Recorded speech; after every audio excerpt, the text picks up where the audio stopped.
Hello, welcome to the Neil Gagan. I am civil servant aspirant and making the video on Russia, USA, Ukraine crisis. सबसे पहले समझते हैं ये crisis है क्या।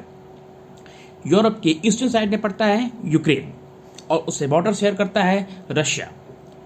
यूक्रेन के वेस्टर्न साइड में जो पूरा का पूरा सेंट्रल यूरोप और वेस्टर्न यूरोप है उसे प्रोटेक्ट करता है नेटो यानी northern Atlantic treaty organization, America द्वारा समर्थित। और नेटो चाहता है अपना एक्सटेंशन। क्यों चाहता है? ऑब्वियस सी बात है, इससे अमेरिका को एक होल्ड मिलता है यूरोप पर। तो यूएसए चाहता है यूक्रेन की तरफ अपना एक्सटेंशन, लेकिन रशिया को इससे प्रॉब्लम है। क्यों प्रॉब्लम है? क्योंकि रशिया यूक्रेन को अपना बैकयार्ड मानता है। कारण 3 है। सबसे बड़ा कारण है उसका आइडियोलॉजी।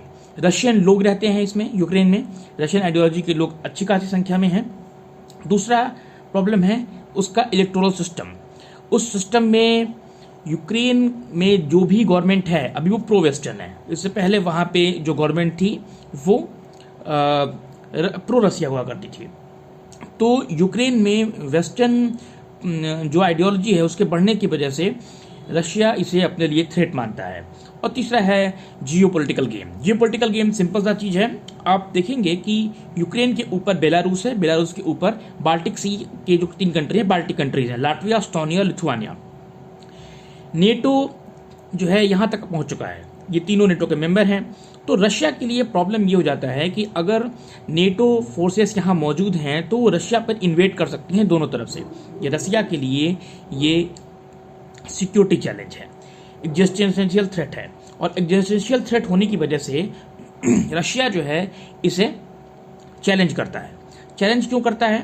क्योंकि आप देखेंगे रशिया का नॉर्दर्न साइड में ये पूरा का पूरा जो है वो जाड़े के मौसम में यानी विंटर सीजन में ये पूरा का पूरा जो है एक तरीके से फ्रोजन हो जाता है। तो रशिया के पास बहुत ज़्यादा ऑप्शन नहीं है। आप ईस्टर्न साइड में चले जाइए साइबेरिया की तरफ, उधर भी बहुत ज़्यादा ऑप्शन नहीं है और नॉर्दर्न साइड में भी बहुत ज़्यादा ऑप्शन नहीं है। तो रशिया ब्लैक सी के आसपास के एरिया में अपना प्रभाव बना के रखना चाहता है।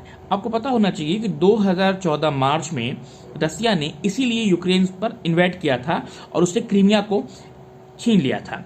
मार्च 2014 में रशिया यूक्रेन वार हुआ था और उस पूरे यूक्रेन वार के बाद 16 मार्च 2014 को 97% जो लोग हैं उन्होंने रशिया के फेवर में वोट किया था और वहां पर एक गवर्नमेंट बिठा दी थी। बाद में वो लोग रशिया में एनेक्स कर लिया गया। इसको पश्चिमी देशों ने बहुत ही क्रिटिसाइज किया। क्यों किया? क्योंकि उसको ये अनफेयर मान रहे थे और बायस्ड मान रहे थे।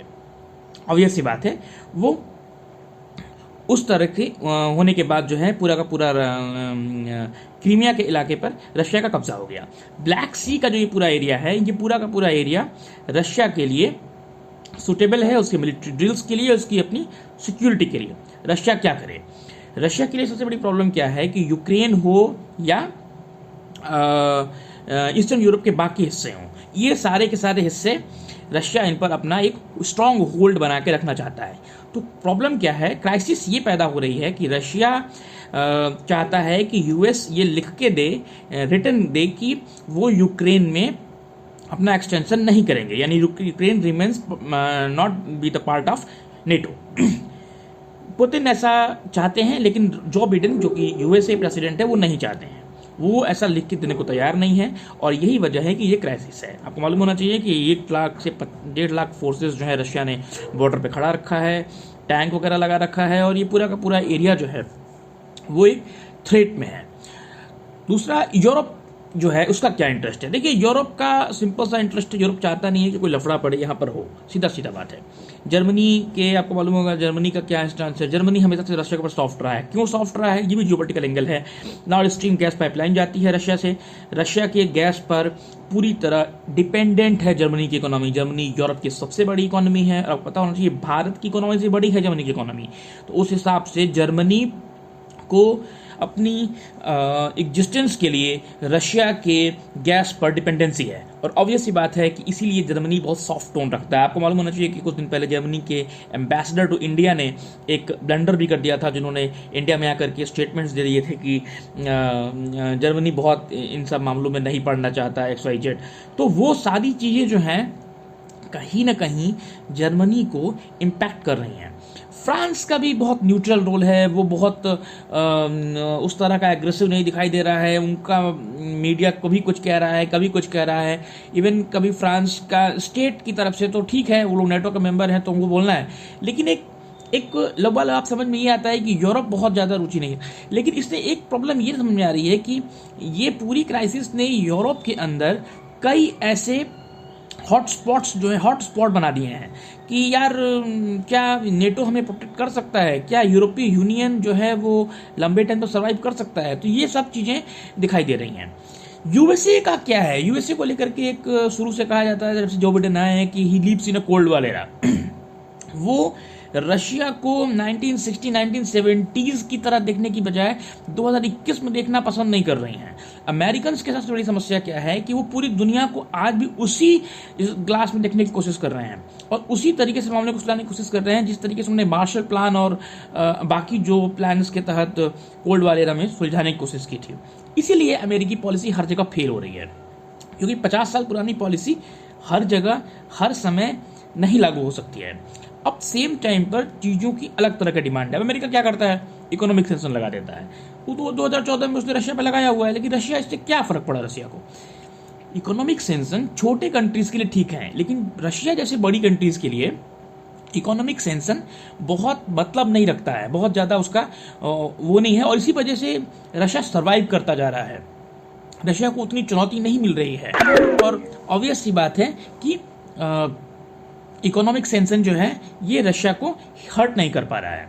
तीसरा इसमें रशिया का एक और चीज़ है कि रशिया ने समय समय पर इसको जाहिर भी किया है और छुपाया नहीं है कि रशिया का एक ड्रीम है टू कम्स टू यूएसएसआर वाला, क्योंकि पुतिन जो है एक हिस्टोरिकल जासूस हैं, स्पाई हैं और उन्होंने यूएसएसआर को सर्व किया है और उसी वजह से वो चाहते हैं यूएसएसआर वाला ड्रीम। तो क्या नहीं भी अगर हो तो कम से कम उस पर एक इम्पैक्ट बना रहे, उसका बैकयार्ड जो है वो सेफ रहे, चाहे वो सेंट्रल एशिया कंट्रीज हों चाहे ईस्टर्न यूरोप के जो बचे हुए कंट्रीज हैं।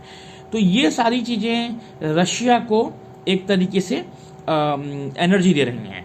सबसे बड़ा प्रॉब्लम क्या है इस पूरे वेल आपको देखा जाए अगर रशियन यूक्रेन क्राइसिस को, तो इंडिया का स्टांस क्या है इसमें।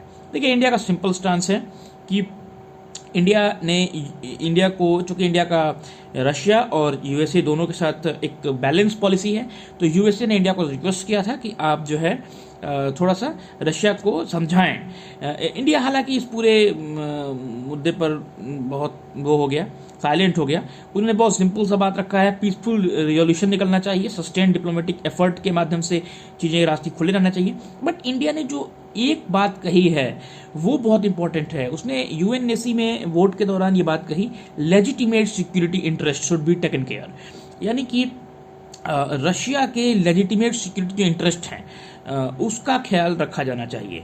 तो वार इन ईस्टर्न यूरोप का यही एक लबल निकल के आता है कि पूरा का पूरा ये जो रशियन यूक्रेनियन क्राइसिस है, ये क्राइसिस खास तौर से वेस्टर्न मीडिया और वेस्टर्न कंट्रीज के लिए अनप्रिडिक्टेबल है। वजह पुतिन खुद अनप्रिडिक्टेबल है वेस्टर्न के लिए। वेस्ट ये समझ नहीं पा रहे कि पुतिन अब क्या करेंगे। वी डोंट रियली, उन्होंने लिखा भी है एक आर्टिकल मैंने पढ़ा, उसमें लिखा था Putin motives are unpredictable, we don't really know what the driving force is behind his aggression, यानी उनके एग्रेशन के पीछे कौन सा ड्राइविंग फोर्स है। क्या वो पश्चिमी यूरोप के देशों को और यूएसए को ह्यूमिलिएट करना चाहते हैं, या यूएसए से नाटो का जो भी है उसको लेकर के वो सही में बहुत थ्रेटन है, या रशिया में जो विरोध प्रदर्शन हो रहे हैं उसकी वजह से वो थ्रेटन है। तो एक तरीके से वेस्टर्न मीडिया अभी तक ये समझ नहीं पाया है कि पूरे यूक्रेन क्राइसिस पर रशिया करने क्या जा रहा है, रशिया आने वाले समय में क्या करना चाहता है। रशिया हमेशा ही बात कह रहा है कि आप ये कह दो कि हम यूक्रेन में इंटरेस्टेड नहीं हैं तो ये पूरा मामला खत्म हो जाएगा। लेकिन क्या ये रशिया का एंड गेम है? नहीं, मुझे लगता है, मेरा स्टांस नहीं है कि रशिया का ये एंड गेम नहीं है। रशिया एक ड्रीम है, रशिया हेजेमनी बनाना चाहता है इस पूरे इलाके में। Russia want to back their super power status और वो उसके लिए कोशिश करता रहेगा।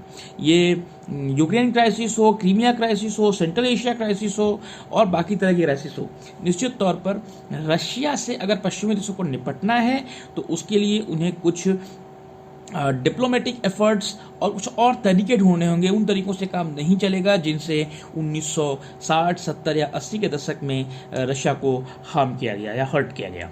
उसी तरीके से रशिया एक फॉरवर्ड पॉलिसी के तहत काम कर रहा है और इस फॉरवर्ड पॉलिसी को जो है कि काट फिलहाल तो वेस्टर्न कंट्रीज के पास दिखाई नहीं दे रही है, क्योंकि रशिया के पास चाइना के रूप में एक एक्सेस है और वेस्ट का कोई भी ओवर अप्रोच जो है रशिया को और ज़्यादा चाइना के करीब ला देगा और ये एक बहुत बड़ा सिक्योरिटी चैलेंज होगा जियोपॉलिटिक्स के लिए। इंडिया के लिए भी प्रॉब्लम होगा, क्योंकि इंडिया के लिए अभी तो सब कुछ ठीक है, गुड सिचुएशन है, लेकिन अगर रशिया इन्वेड करता है या रशिया कोई ऐसा काम करता है जिससे कि इंटरनेशनल सिक्योरिटी या इंटरनेशनल पीस को हार्म पहुंचता है, फिर इंडिया पर एक डिप्लोमेटिक दबाव आएगा और फिर इंडिया के लिए बहुत मुश्किल होगा इस सिचुएशन में खुद को डील करना। इंडिया कभी नहीं ऐसी सिचुएशन में खुद को देखना चाहता है।